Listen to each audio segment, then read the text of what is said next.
All right, everybody. This is the beginning of our Introduction to Cybercrime course. I'm your host, Dr. Kevin Jennings, and we're going to start off by talking just a little bit about the cyber world. So, I'm recording this in very late 2023, and as of now, there are roughly 5.3 billion internet users in the world. That is a significant fraction of the entire world's population, roughly two-thirds. That's a lot of people, which means cybercrime is very attractive just for lots of reasons, which we'll go over a little bit later in this section. But if nothing else, it's what's referred to as a target-rich environment.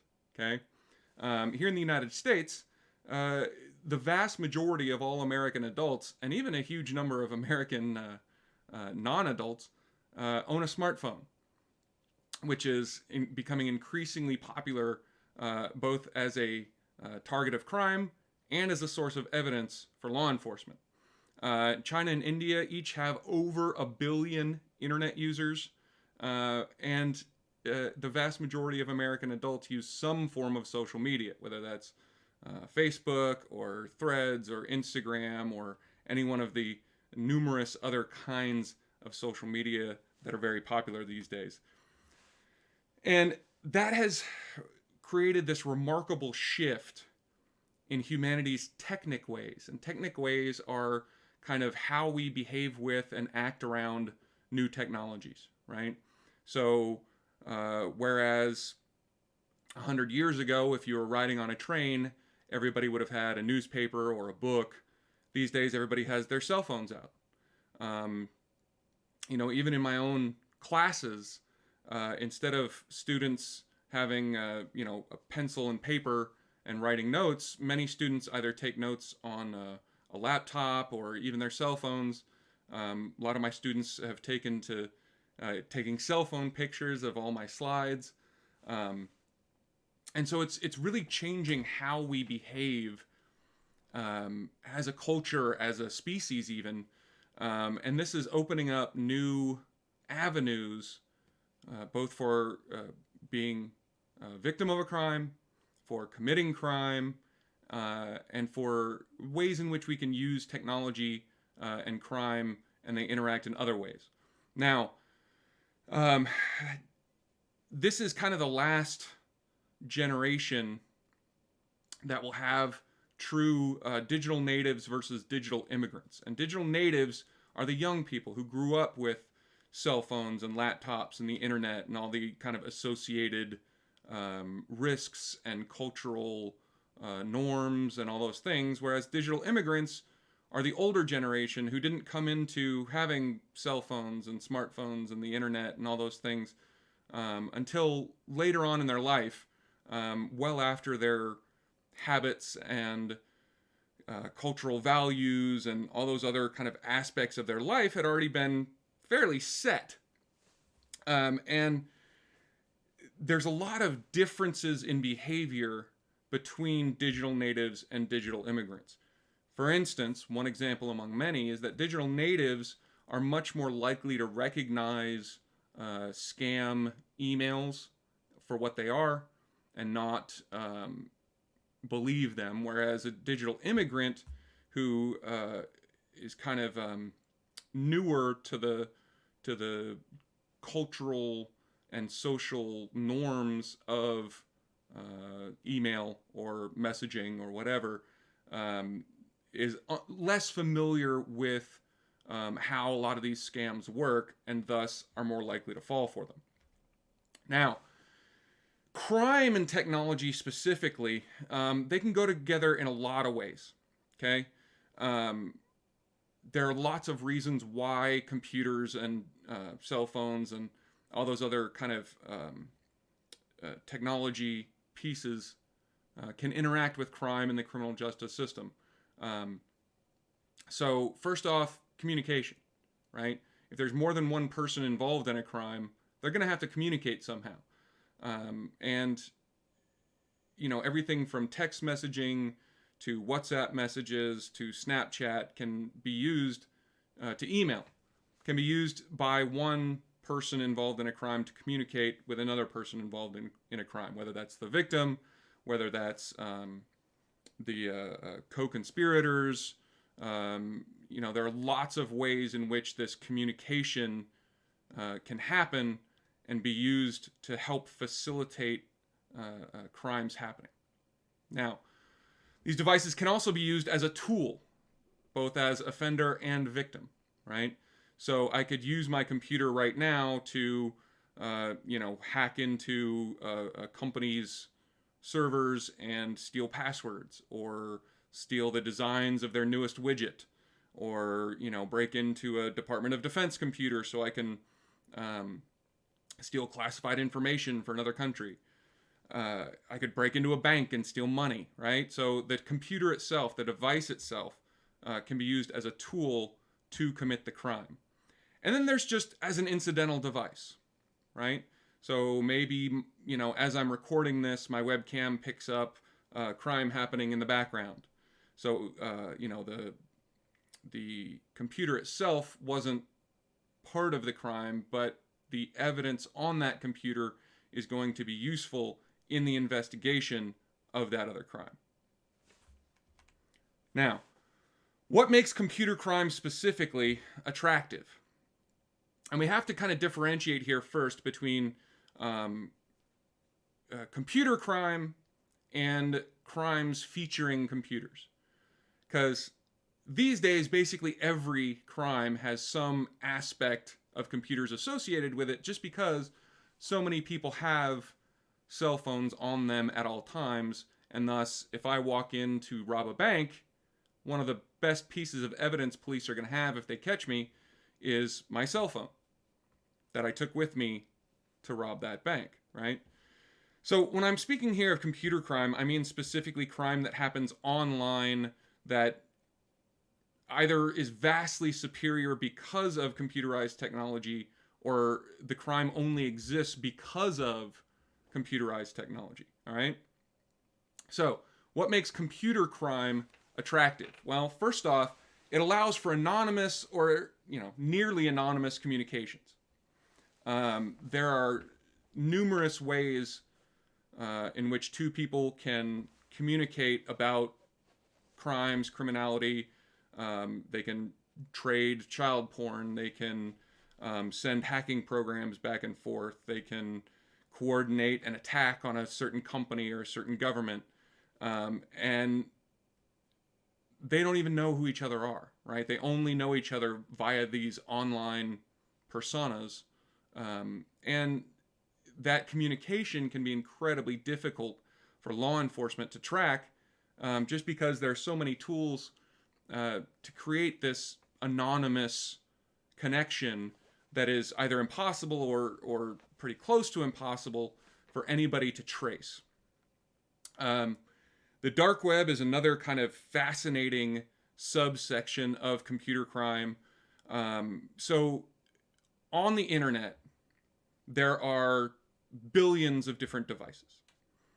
And some of these devices are set up to be indexed by search engines like Google or Yahoo or Bing. And that's kind of the surface web. These are the websites you and I always go to. Everything from google.com to NFL.com to CNN.com, right? These are all kind of, they want the attention. They want to be indexed by Google. They want people to go to them freely and openly. Then the majority of devices connected to the internet don't want to show up on a Google search. So they're not indexed by those search engines. And this is everything from my home computer to, servers running various services kind of quietly in the background that don't want to be directly accessed or accessible to the general public. And then this is known as the dark web. This is the web that's not just kind of advertising like, hey, I'm right here, come check me out, right?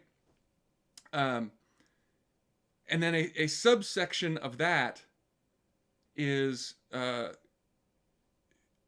essentially websites created by criminals for lots of different reasons. But this is where, if you know where you're going and if you know how to access it, you can find these places, but nobody's just going to stumble upon them after a Google search, right? So there are websites that are set up to buy and sell drugs. There are websites set up to buy and sell um, credit card numbers. There's even like a assassination market that's kind of famously a part of this dark web. So these are the kind of things where you have to know how to get there, and you have to know what technology you need to connect. And again, this is where the anonymous communication comes back in. It is either impossible or nearly impossible for anybody connecting to these markets to know who anybody else is because of this anonymous communication. Another thing that makes computer crime attractive in the 21st century is cryptocurrency. Cryptocurrency is, similar to normal currencies that you and I know, i.e., the American dollar, the Japanese yen, the Mexican peso, right? These are all kind of normal currencies backed by a government.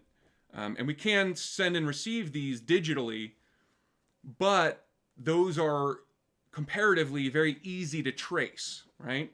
So cryptocurrency is currency that exists solely digitally. It's an entire online currency that people can trade back and forth and exchange for other kinds of currency, i.e. American dollars. The most famous of these cryptocurrencies is Bitcoin. Bitcoin is reaching the point where it's, in general, a household name, if you will. And its value compared to US dollars fluctuates up and down all the time. But Bitcoin and other cryptocurrencies are much more difficult to track, some of them even more so than others. So financial transactions using these cryptocurrencies are a favorite for online criminals, specifically to kind of help keep them anonymous. If I'm asking for payment in Mexican pesos, that's a pretty good indication that I am a person living in Mexico. Whereas if I ask for payment in Bitcoin, I could be anywhere in the world. And that Bitcoin transaction can't be easily tied to me as an individual person. Another thing that computer crime has is its own subculture, okay?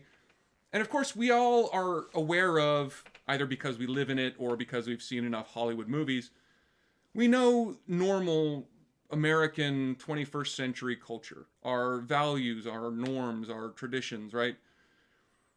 The online criminal world has its own subculture with its own values, its own language, its own beliefs, its own philosophies, right?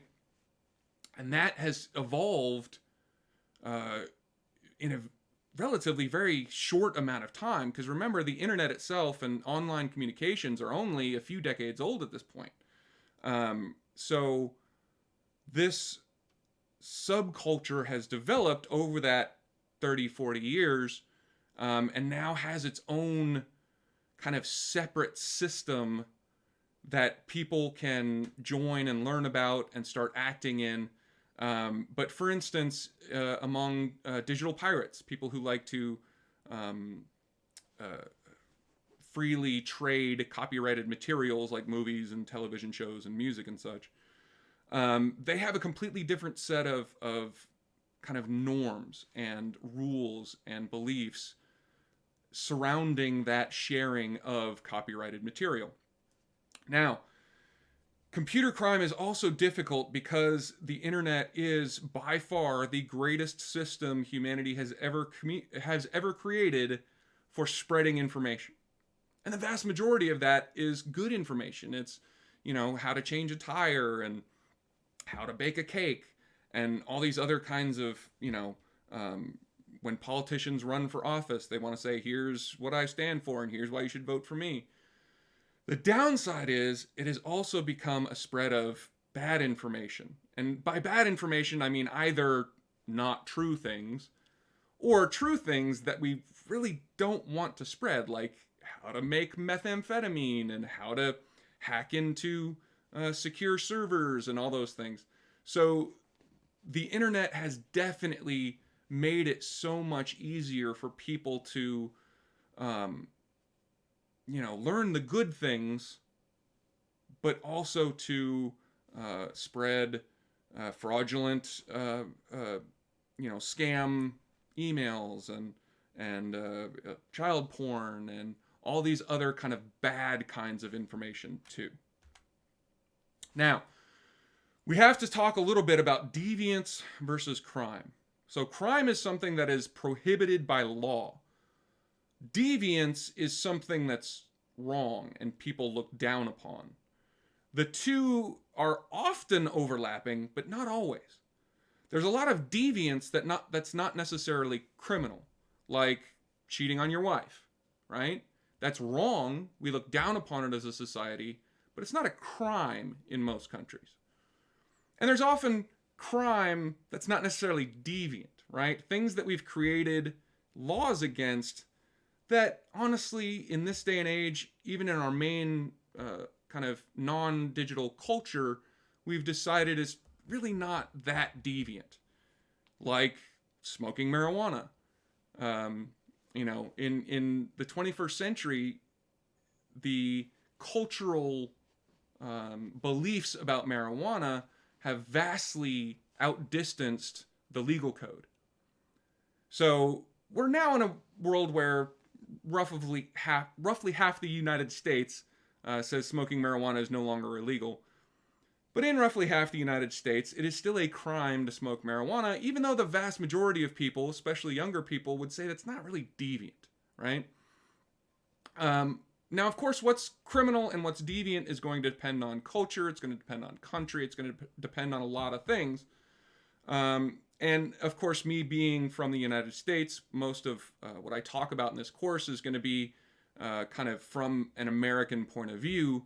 But if you're not in the United States, you should, think about what does your culture say is deviant versus criminal, and then what crimes are, what criminal behavior in the United States is not necessarily criminal where you are, or the other way around.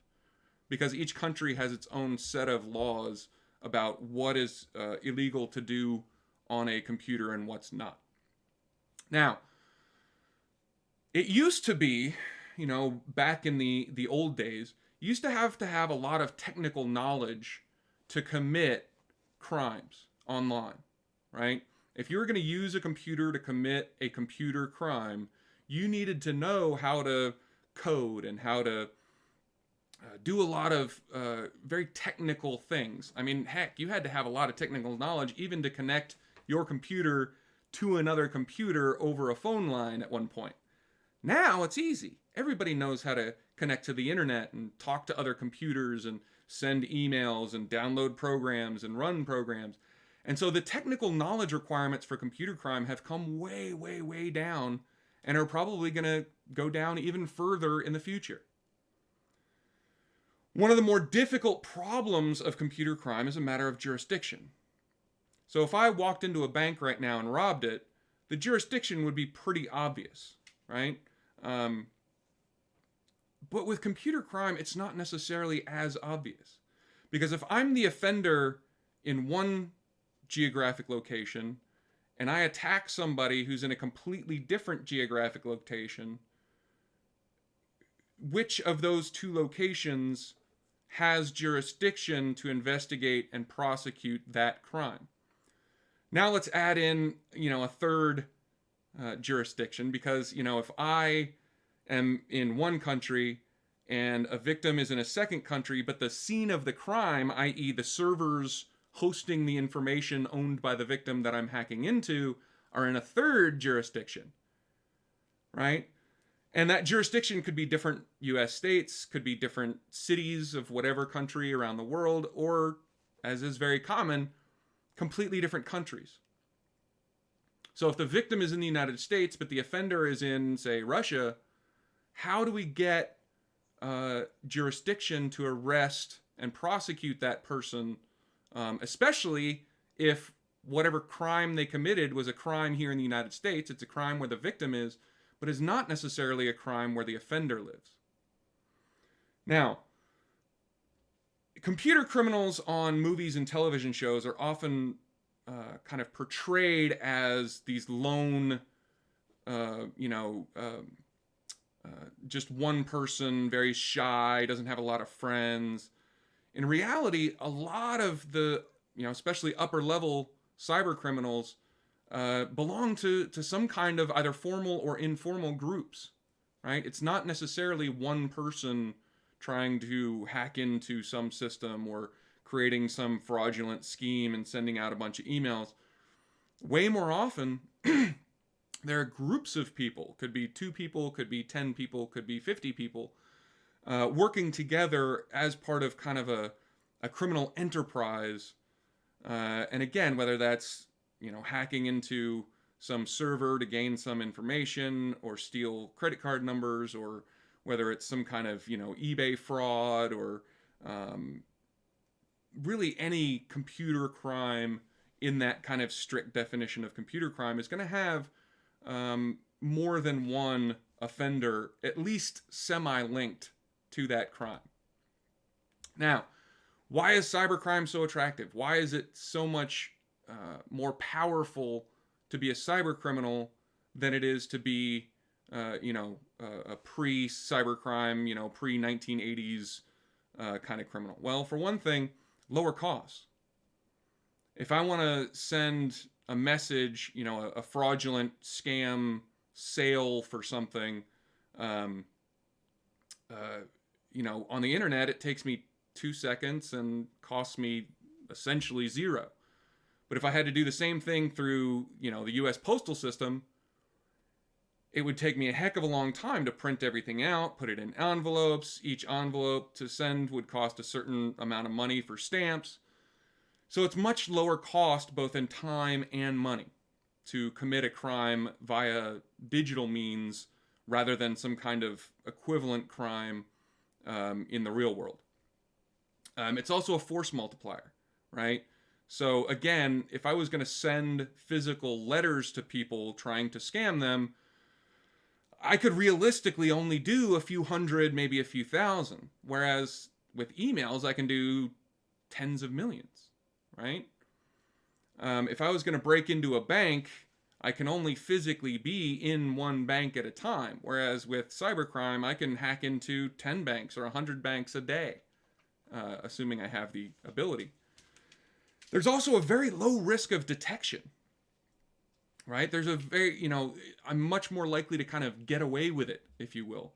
If I, in the real world, go out to rob a bank, I have a decently high chance of getting caught. Whereas if I rob banks online, especially if I'm robbing banks in other jurisdictions than the one I live in, my risk of getting caught and then prosecuted are way, way, way lower for lots of reasons. But for one thing, I can hide my physical location using techniques like proxy servers, right? So instead of me going to the target, I go from me to a proxy to the target. And thus, when the target realizes they've been attacked and they look at who attacked them, they only see the proxy. And they don't see my kind of address. We'll talk more about how that works when we talk about networking. And then there's also a lack of reporting. If I physically rob a bank in the real world, the cops are going to get called. Nigh on guaranteed. But if I rob a bank online and the bank kind of doesn't think that reporting the crime is worth it, because then knowledge of that crime and knowledge that they were a victim will get out, and that might hurt their business, they might choose to keep it quiet. There's a lot of research that says that victims don't report a lot of cybercrimes, either because they're embarrassed, or because they think reporting it isn't worth it, or because they think the police can't really do anything about it. So just the odds of me committing a crime online and then getting caught are just really low. If for nothing else, then there's a fairly decent chance that the police are never going to learn about the crime in the first place in order to even start investigating it and try to find me and arrest me. And then, of course, there's just a lack of laws. The legal system does not kind of keep up with technology in lots of ways, right? There was a famous case back in the mid 90s where there was a virus that was written and promulgated online and infected millions of computers around the world. And they figured out who wrote it and who created it and who released it. They went to arrest him, and they realized that in the country he lives in, what he did wasn't illegal. There was no law against creating viruses in that country yet.